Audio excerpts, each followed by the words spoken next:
In 1986, Mickey Rourke was Hollywood's most dangerous obsession. A man paid millions of dollars per film, crowned the ultimate sex symbol after 9.5 weeks. But just 5 years later, he walked away from tens of millions in contracts, stepped into real boxing rings, broke his nose repeatedly, shattered his facial bones, and underwent over 6 surgeries that permanently changed his face. Hollywood didn't destroy him. He chose to destroy himself first. What made Mickey Rourke different wasn't the fall. It was the fact that he walked into it with his eyes open. At the peak of his career, studios didn't see a problem.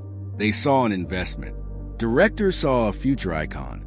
Contracts kept coming, bigger budgets, bigger roles, bigger guarantees. But Rourke saw something else. He saw a cage. He hated premieres. He despised interviews. He rejected scripts that could have secured his legacy. When agents begged him to slow down, to protect the face Hollywood had already insured for millions, he did the unthinkable. He walked away, not to rest, not to reinvent himself safely. He chose boxing, real boxing, no choreography, no stunt doubles, just fists, bone, blood, and consequences.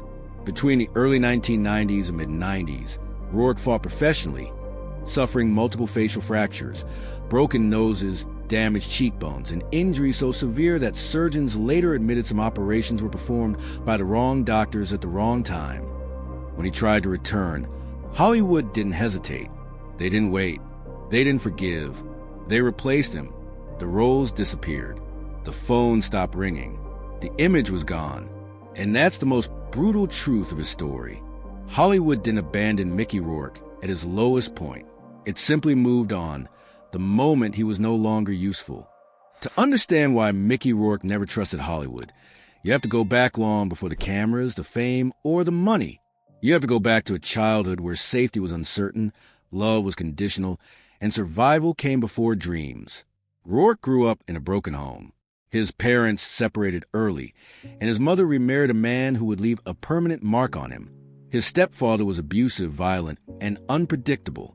Home was not a place of comfort. It was a place of tension, fear, and waiting for the next explosion. As a child, Mickey learned quickly that authority could not be trusted, and that vulnerability came at a cost. In that environment, a boy has only 2 choices: remain powerless or learn how to endure pain. Mickey chose endurance. Boxing entered his life early, not as a hobby, but as a form of armor. The gym became a controlled space where violence followed rules, where pain made sense, where getting hit didn't feel random. In the ring, you knew why you were hurt. Outside of it, you never did. Boxing gave him structure, discipline, and most importantly, a way to release anger that had nowhere else to go. That mindset never left him. Psychologically, Rourke grew up hyper-independent. He didn't learn how to rely on people. He learned how to rely on himself. Trust was dangerous. Dependence was weakness. And approval, in his experience, was temporary. Adults had failed him. Promises had been broken. Stability had proven to be an illusion. What formed instead was a dangerous internal equation. Self-worth became tied to toughness. The ability to endure pain became proof of value. Showing emotion became a liability. Control became everything. This is a foundation that shaped the man Hollywood would later misunderstand. When Mickey eventually found acting, it wasn't because he wanted attention. It was because acting offered something boxing never could: expression without explanation, on stage and on screen. He could channel rage, fear, confusion, and longing without having to justify them. Acting allowed him to expose what he had spent his life suppressing, while still maintaining control. But even then, the damage was already wired in. Praise made him uncomfortable. Success felt suspicious. Being admired triggered the same instinct as being threatened. Because in his world, anything given could be taken away. And when you grow up believing abandonment is inevitable, you learn a brutal coping mechanism: leave first. This is where self-sabotage enters the story. Rourke developed a pattern that trauma psychologists recognized instantly. If he destroyed something himself, it couldn't be used against him. If he walked away, he couldn't be rejected. If he burned the bridge, no one could push him off it. What looked like arrogance from the outside was actually fear wearing armor, Another key psychological scar formed early: resistance to authority. Directors, producers, studios, all of them unconsciously reminded him of figures he had learned to fight, not follow. Rules felt suffocating. Instructions felt invasive. Even guidance felt like control. This explains why, later in life, Rourke would clash with systems rather than adapt to them, not because he lacked intelligence, but because obedience felt like erasure. By the time he reached adulthood, Mickey Rourke had internalized one core belief that would guide every major decision he made, for better or worse. Never let anyone tell you who you are. That belief saved him as a child. It kept him alive emotionally. It gave him strength when he had none. It pushed him to stand out when blending in felt like death. But Hollywood is not built for men who refuse to be shaped. The same instinct that protected him from abuse would later isolate him from opportunity. The same pride that gave him identity would later cost him stability. And the same refusal to submit that made him compelling would eventually make him incompatible with the very industry that elevated him. This is the paradox at the heart of Mickey Rourke's life. He didn't chase destruction, he chased control. He didn't hate success. He feared what success would demand in return. And long before the fame arrived, long before the contracts and the cameras, the ending was already quietly written, not by Hollywood, but by a wounded child who learned too early that survival meant standing alone. When Mickey Rourke stepped into acting, it wasn't a calculated career move, and it certainly wasn't a chase for stardom. It was an escape route, a way out of boxing gyms soaked in sweat and blood, a way out of a past where pain defined respect, a way out of a life where survival came before meaning. Acting, to Mickey, wasn't glamour. It was another ring, just quieter, more psychological, and far more dangerous. He approached it with the same seriousness he once brought into the boxing ring, not as entertainment, but as a test of truth. Rourke trained properly. He didn't rely on looks or luck. He studied method acting, immersing himself in craft rather than celebrity, gravitating toward the raw tradition shaped by actors like Marlon Brando. Not Brando the icon, but Brando the rebel, the man who resisted being polished, who fought against control, who treated acting as exposure rather than performance. From the very beginning, Mickey didn't want to play characters. He wanted to inhabit them. He wasn't interested in being liked. He was interested in being real. That choice immediately separated him from his peers. While many young actors focus on charm, consistency, and marketability, Rourke leaned into discomfort. His performances carried tension, silence, unresolved emotion. There was something volatile in the way he stood, the way he looked at other characters, the way he let pauses breathe longer than expected. Audiences didn't simply watch him. They felt unsettled by him. And that unsettled quality made him impossible to ignore. Hollywood noticed quickly. Casting directors saw potential. Directors saw danger. Studios saw opportunity mixed with risk. Rourke didn't play men who wanted approval. He played men who didn't know how to ask for it. Men on the edge of themselves. Men whose silence spoke louder than dialogue. This made him magnetic on screen, but increasingly difficult behind the scenes. He questioned scripts when lines felt dishonest. He pushed back against direction that felt artificial. He challenged authority not out of arrogance, but out of instinct. To him, surrendering creative control felt like surrendering identity. Very early, whispers began circulating. Difficult, intense, uncooperative. In Hollywood, these words are warnings, but they are also currency, because intensity sells, as long as it remains manageable. And for a time, Mickey Rourke was exactly that. Dangerous, but profitable. Unpredictable, but watchable. His early roles built a reputation that couldn't be manufactured by publicists or studios. It came from something deeper, something lived in, something unresolved. What most people didn't understand was that this unresolved quality wasn't performance choice. It was his inner life bleeding through. Rourke never believed acting was pretending. To him, it was exposure. Every role demanded access to emotional rooms he had spent years barricading. Anger, shame, fear, desire, loneliness. He used all of it, and the more he used it, the more powerful his performances became. But power came with a cost. As his reputation grew, So did the pressure. Meetings turned into negotiations. Creative conversations became power struggles. Studios began tightening the structure around him. Contracts grew bigger.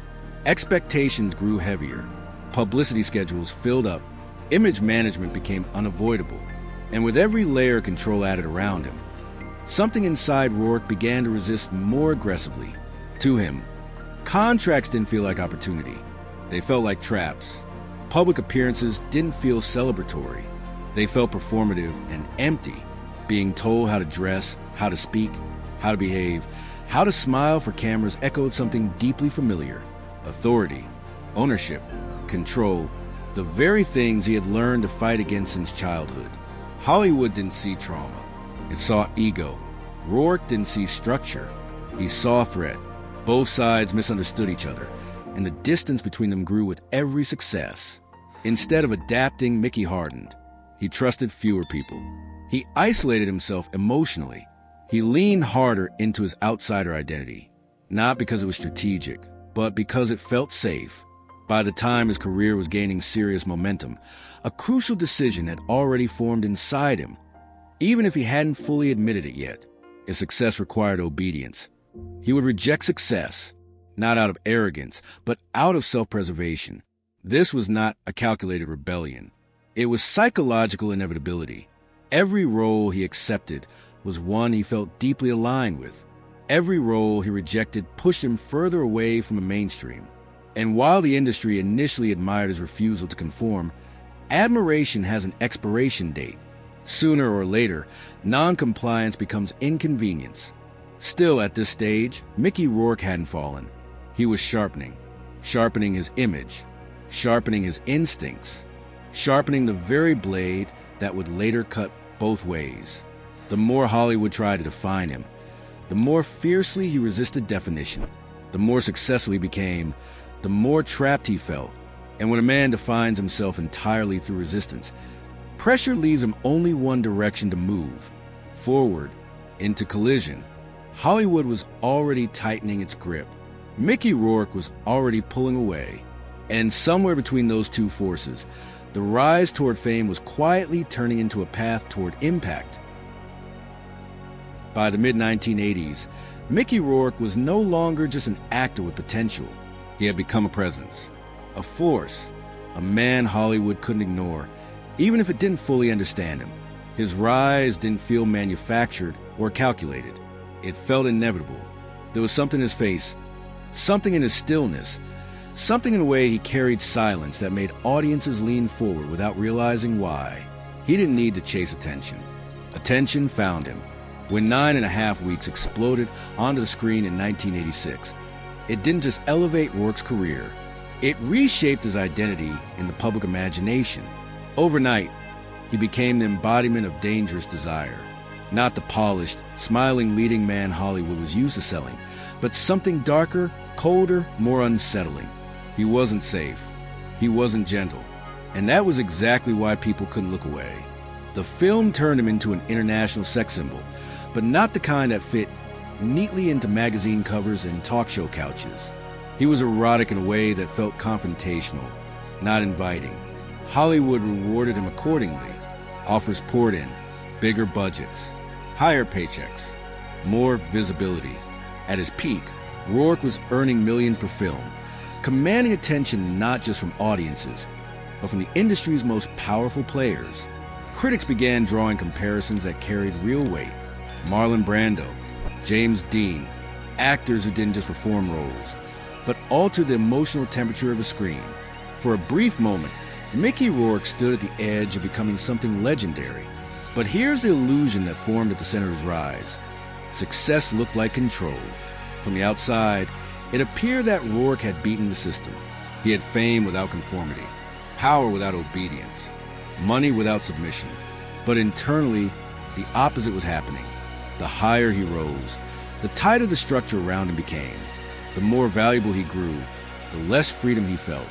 Hollywood didn't see him as an artist navigating his own path. It saw him as an asset, a face to be protected, insured, managed, and repeated. His image became something to preserve rather than explore. Scripts began arriving with expectations already attached. Publicists started shaping narratives. Studios began hinting at how he should behave, how he should speak, how he should present himself to remain profitable. And this is where the fracture deepened.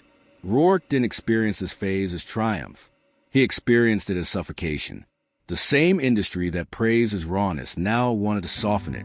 The same system that celebrated his danger now wanted to control it. The tension between who he was and who Hollywood wanted him to be grew sharper with every success. And instead of adapting, Rourke pushed back harder. He questioned everything: roles, scripts, marketing decisions. He rejected projects that could have solidified his place at the top because they felt dishonest. He clashed with directors when performances felt compromised. He resisted publicity because it felt hollow to him. The more the industry tried to define him, the more he felt his identity slipping away. This resistance didn't go unnoticed. Executives began labeling him unpredictable, difficult, risky. The same traits that had once made him exciting were slowly reframed as liabilities. But during this phase, his star power was still strong enough to protect him. For a while, Hollywood tolerated the friction because the return on investment was undeniable. Yet beneath the surface, something dangerous was forming. Rourke began to confuse opposition with authenticity. The more he resisted, the more real he felt. And the more successful he became, the more he believed that refusing to cooperate was proof of integrity. Control, to him, didn't mean shaping his career strategically. It meant refusing to be shaped at all.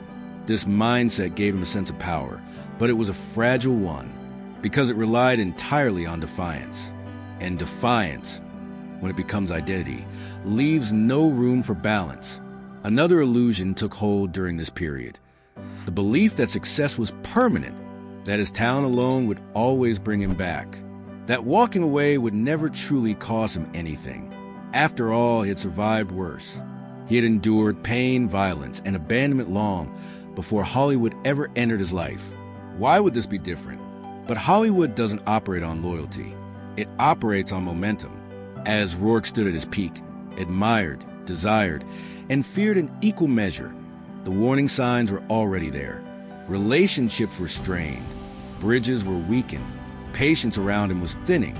The industry was beginning to prepare for a future without him, even as it continued to profit from his presence. And Mickey Rourke, standing at the height of his power, misunderstood the moment completely. He believed he was winning by refusing to play along. He believed walking his own path made him untouchable. He believed that control meant never bending. What he didn't see was that the ground beneath him was shifting. Because fame doesn't fall all at once. It erodes quietly. Opportunity doesn't disappear overnight. It stops calling back.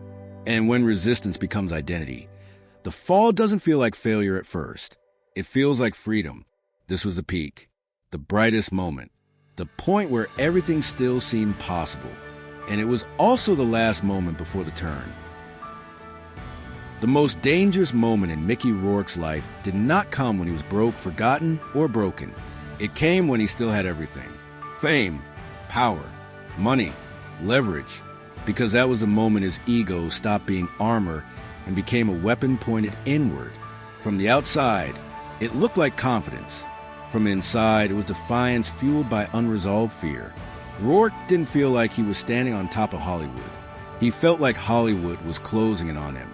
As the industry tried to secure him, ensure him, shape him, something inside Mickey began to panic. Every contract felt heavier than the last. Every expectation felt more invasive. He wasn't afraid of failing. He was afraid of being owned. The more successful he became, the more he felt his identity shrinking. And instead of slowing down, instead of finding balance, he chose the only response that had ever made him feel powerful. He chose confrontation. Walking away from Hollywood was not a rash decision. It was not a breakdown. It was a statement. Mickey Rourke believed that leaving first meant winning, that rejecting the system before it could reject him was an act of control. In his mind, boxing wasn't a detour. It was a return to something purer, something honest, something that didn't lie to him. Boxing didn't pretend to love you. It didn't flatter you. It didn't manipulate you with promises. It hurt you openly, and that honesty felt safer than Hollywood smiles. Rourke stepped into professional boxing rings in the early 1990s, not as a publicity stunt, but as a serious competitor. Real opponents, real punches, real consequences. No choreography, no second takes, no image management. In the ring, there were no expectations about how he should look or behave. There was only survival, and survival had always been his language. But what looked like courage was also escape. Boxing gave his ego something Hollywood could no longer provide. Proof of toughness, proof that he was still dangerous, proof that he couldn't be controlled. Every punch absorbed felt like validation. Every bruise felt earned. Every hit confirmed a belief he had carried since childhood. Pain equals truth. The problem was, boxing doesn't care who you used to be. It doesn't care about talent. It doesn't care about legacy. It doesn't care about your face. And Mickey Rourke's face had become his currency. As fight after fight took its toll, the damage accumulated quietly at first. Broken noses, crushed cheekbones, facial fractures, injuries that would have ended the boxing career of someone with nothing to lose, let alone a Hollywood star whose appearance was central to his livelihood. But stopping would have meant admitting something Mickey wasn't ready to face, that he had walked away from the one world where his sensitivity actually mattered. Inside the ring, Rourke felt alive. Outside of it, the silence grew louder. Hollywood kept moving. New faces emerged. New icons replaced old ones. Calls stopped coming. Meetings disappeared. The industry didn't argue with his decision. It simply accepted it and moved on. This was the first true fracture, because for the first time in his life, Mickey Rourke's defiance didn't provoke pursuit. It provoked indifference. And indifference is far more destructive than rejection. As injuries piled up, he turned to surgery, not out of vanity, but necessity. But necessity became desperation. Multiple operations followed, some performed by doctors who were later admitted to be unqualified for complexity of the damage. The results were irreversible. His face, once described as dangerous and beautiful, began to change in ways no one could undo. This was not cosmetic reinvention. This was damage control that failed. When Rourke finally looked at himself and realized a man Hollywood once saw no longer existed, something inside him collapsed quietly. The ego that had protected him for decades had led him into a place it could no longer defend. And yet, even then, he didn't regret leaving, because regret would have meant admitting that resistance had a cost. And Mickey Rourke had never been taught how to mourn loss without turning it into anger. This was only the beginning of the descent. The physical damage was visible. The psychological damage was just starting to surface. When Mickey Rourke tried to come back, he didn't return to applause. He returned to silence. Hollywood did not greet him with outrage or judgment. It did something far worse. It barely noticed. The industry had already adjusted. The machine had replaced him without ceremony. Younger faces, safer faces, easier personalities had filled the space he once occupied. Fame, he discovered, does not wait. It moves forward without looking back. The calls didn't come. The meetings never happened. Scripts that once would have been written with him in mind now bypass him entirely. And for the first time, Mickey Rourke was forced to confront a question he had avoided his entire life. If he was no longer the dangerous leading man, if the face was gone, if the leverage had disappeared, then who was he supposed to be? This was the moment where the collapse turned inward. Rourke had always defined himself through resistance, through toughness, through the ability to walk away before anyone else could decide his value. But now there was nothing left to walk away from. The system he had rejected had already moved on, and his defiance no longer felt powerful. It felt irrelevant. The ego that once protected him began to suffocate him. Depression set in quietly, not the dramatic kind, the empty kind. Days blurred together. Motivation disappeared. Alcohol became an anesthetic rather than indulgence. It wasn't about partying or excess. It was about silence, about numbing the awareness that the identity he had built no longer functioned in the world he lived in. The mirror became an enemy. Rourke has spoken openly about how difficult it was to recognize himself, not just physically, but psychologically. The man staring back at him didn't resemble the image the world once celebrated. and it didn't match the internal narrative he had lived by for decades. For someone whose sense of self was deeply tied to physical presence, this was devastating. The loss wasn't just professional, it was existential. This is where self-loathing replaced defiance. He blamed himself, then blamed the industry, then blamed himself again. The anger had nowhere to go. There was no opponent, no ring, no enemy to punch. And without conflict to define him, Mickey Rourke fell hollow. He had built his entire identity around opposition, and now there was nothing left to oppose. The irony was brutal. He had walked away from Hollywood to preserve authenticity, yet now felt more invisible than ever. He had chosen pain over compromise, only to discover that pain does not guarantee meaning. Endurance does not automatically produce purpose, and control, when taken to extremes, can leave a man completely alone. Financial instability followed. Roles that came were small, often humiliating compared to what he once commanded. He took parts not because they inspired him, but because he needed to survive. Pride, once his defining trait, became a burden he could no longer afford. This transition broke something fundamental inside him. The fall from choice to necessity is one of the most psychologically violent experiences a person can endure. And still, the ego resisted surrender. Rourke oscillated between self-pity and self-punishment. At times, he disappeared entirely. At other times, he lashed out, reinforcing the industry perception that he was unstable, difficult, unreliable. Each reaction pushed opportunity further away. Each attempt to reclaim control tightened the isolation. This was a true bottom, not the loss of money, not the loss of fame, but the loss of narrative. For the first time, Mickey Rourke didn't know how to explain his own life to himself. The story that carried him through childhood, boxing, and stardom no longer made sense. Resistance no longer worked. Toughness no longer solved anything. And pain, which once gave him clarity, now only echoed back emptiness. Yet buried inside this collapse was something new, something unfamiliar, something terrifying. Acceptance. Slowly, reluctantly, Rourke began to realize that survival no longer meant fighting. It meant facing what he had lost without turning it into rage. It meant acknowledging that the same instincts that saved him had also destroyed him, and that without learning a new way to exist, he would disappear entirely. This realization did not bring relief. It brought grief. The grief of understanding that you cannot undo the past, that you cannot reclaim the version of yourself the world once loved, and that identity built solely on defiance eventually collapses under its own weight. This was the psychological rock bottom, the moment where ego could no longer protect him, the moment where pain stopped feeling meaningful. And it was only from this place, stripped of illusion and resistance, that something resembling rebirth could even become possible. The turning point in Mickey Rourke's life did not arrive with confidence or momentum. It arrived quietly, wrapped in humility, and carried the weight of everything he had lost. There was no grand comeback plan, no calculated rebranding, no sudden surge of belief. What existed instead was exhaustion, the kind that comes when resistance finally fails and a man runs out of ways to fight himself. For years, Rourke had lived inside a narrative built on defiance.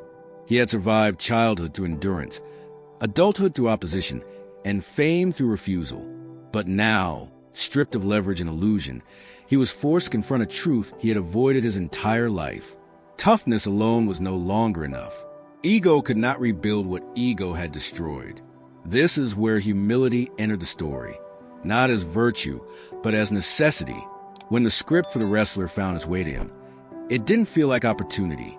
It felt like exposure. The character wasn't heroic. He wasn't glamorous. He wasn't redeemed by victory. He was a broken, aging man living off the memory of past glory, surviving on physical punishment and emotional isolation. A man whose body was failing, whose relevance had faded, and whose identity had collapsed into nostalgia. Rourke recognized himself immediately, not the star he once was, but the man he had become. Accepting the role required something he had resisted for decades: surrender, not to the industry, but to truth. He couldn't hide behind charm. He couldn't rely on beauty. He couldn't posture through pain. The role demanded that he simply exist as he was, scarred, weathered, unprotected. For the first time, Mickey Rourke wasn't using acting to fight something. He was using it to confess. The performance was devastating because it wasn't constructed. It was lived. Every pause carried weight. Every movement felt heavy. Every line sounded like it had been pulled from memory rather than imagination. Audiences didn't see a character on screen. They saw a man standing in front of his own wreckage, asking a question he didn't know how to answer. What do you do when the world no longer needs the person you used to be? The response was immediate and overwhelming. Critics who had long written him off began using words like raw, brutal, and honest. The industry that had once moved on without him suddenly stopped and looked back. Awards followed. Applause returned. An Oscar nomination placed him back into conversations many assumed were permanently closed. But this was not a fairy tale comeback, because redemption for Rourke did not mean restoration. It meant recognition without reversal. He did not regain his former power. He did not reclaim his old image. He did not return to the top. What he gained instead was something far more painful and far more real. Acceptance. Acceptance that the past could not be undone. Acceptance that talent does not protect you from consequence. Acceptance that survival does not equal victory. This is what made the moment so complex. The success of the wrestler didn't heal his wounds. It exposed them in public. It forced him to relive the very pain he had spent years trying to outrun. And while the industry celebrated the performance, Rourke understood something few people did. This wasn't a triumph over his past. It was an acknowledgement of it. The humility required to stand in that truth changed him. He spoke differently, moved differently. There was less defiance in his voice and more restraint, less need to prove, more willingness to admit. The man who once defined himself by resistance now understood its cost. He had learned, too late but not entirely in vain, that freedom without self-awareness leads to isolation. Yet even in this turning point, redemption remained incomplete. Opportunities did return, but cautiously. Roles followed, but rarely carried the same depth. Hollywood welcomed him back, but with conditions. The system forgives slowly, and it never forgets. Rourke was no longer seen as a future icon. He was seen as a lesson, a reminder of what happens when talent and ego collide without balance. And strangely, he accepted that role too, because by this stage in his life, Mickey Rourke no longer needed to be the man he once was. He no longer needed to dominate, provoke, or defy. What mattered now was honesty. And honesty, he had learned, is far more demanding than rebellion. The redemption, if it can be called that, was painful precisely because it was incomplete. It didn't restore what was lost. It reframed it. It turned his failures into meaning, not by erasing them, but by allowing them to exist without defense. For the first time, Mickey Rourke wasn't fighting Hollywood. He wasn't fighting his past. He wasn't fighting himself. He was standing still. And for a man who had spent his entire life surviving through motion, through resistance, through impact, that stillness was the hardest thing he had ever endured. But it was also the moment where collapse finally gave. After the wrestler, Mickey Rourke did not step into a second golden age. There was no sustained victory lap, no full restoration status, no illusion that the past could be rewritten. What followed was something quieter, heavier, and far more honest. Life after fame, for Rourke, became an exercise in living with consequence rather than chasing redemption. Hollywood welcomed him back cautiously. Roles appeared again, but they were selective, conditional, and rarely central. He was no longer the man studios built films around. He was a presence used sparingly, a reminder of intensity rather than its embodiment. And this time, Rourke didn't fight that reality. He understood it. The system hadn't changed. He had. Aging came without disguise. His body carried decades of damage. His face told a story no makeup could soften. But for the first time, he stopped trying to correct it. There was no longer a need to reclaim what had been lost. The desire to dominate, to prove, to resist at all costs had finally burned itself out. What remained was reflection. Rourke began speaking more openly about regret, not in dramatic confessions, but in measured acknowledgement. He admitted mistakes. He admitted pride. He admitted that some bridges were burned not by the industry, but by his own hands. These admissions weren't apologies aimed at restoring favor. They were acceptance. And acceptance, for a man who had built his identity on defiance, was a final transformation. Life slowed down. The noise faded. Fame no longer defined his days. Animals, especially dogs, became a quiet source of grounding and companionship, perhaps because they offered loyalty without expectation, presence without judgment. In a world that had once felt predatory, simplicity became safety. What Rourke carried now wasn't ambition. It was memory. He remembered the boy who learned to endure pain because he had no other choice. He remembered the young actor who refused to be shaped because control felt like survival. He remembered the star who mistook resistance for freedom, and the man who paid for that confusion with isolation. And finally, he remembered the performer who stood on screen, stripped of illusion, and told the truth without armor. This is where legacy begins to take shape. Mickey Rourke's legacy is not clean. It is not aspirational in the traditional sense. It is not a story of flawless discipline or strategic success. It is a warning and a mirror. A warning about ego when it goes unchecked. A mirror for anyone who believes talent alone is enough to outrun consequence. He is remembered not for consistency, but for intensity, not for longevity, but for impact, not for obedience, but for honesty, even when that honesty was destructive. His career shows what happens when authenticity is pursued without balance, when survival instincts are mistaken for identity, when pain becomes proof of truth.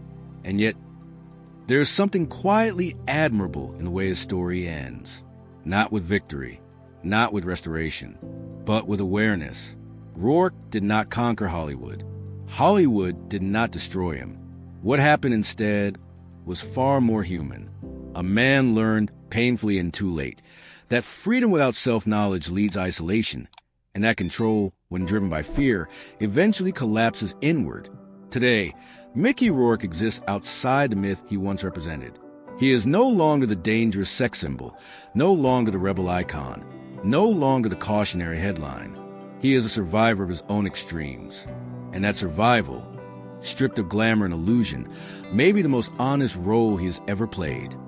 The story of Mickey Rourke was never about fame, and it was never really about failure either. It was about cost. The cost of refusing to bend. The cost of confusing survival instincts with identity. The cost of believing that control means never yielding, never trusting, never softening. Hollywood didn't break him. It simply revealed what happens when a man carries unhealed wounds into a world that rewards performance but punishes imbalance. Rourke's life shows us something uncomfortable. Talent is not enough. Authenticity without self-awareness can turn into self-destruction. Resistance can protect you, but it can also isolate you. And freedom, when driven by fear rather than clarity, quietly becomes another kind of prison. There is no clean moral in his story, no easy lesson, only a mirror, a reminder that strength without reflection eventually collapses inward, and that the hardest battle is not against systems, critics, or expectations, but against the part of ourselves that learned to survive before we learned to live. Mickey Rourke did not win Hollywood. Hollywood did not defeat him.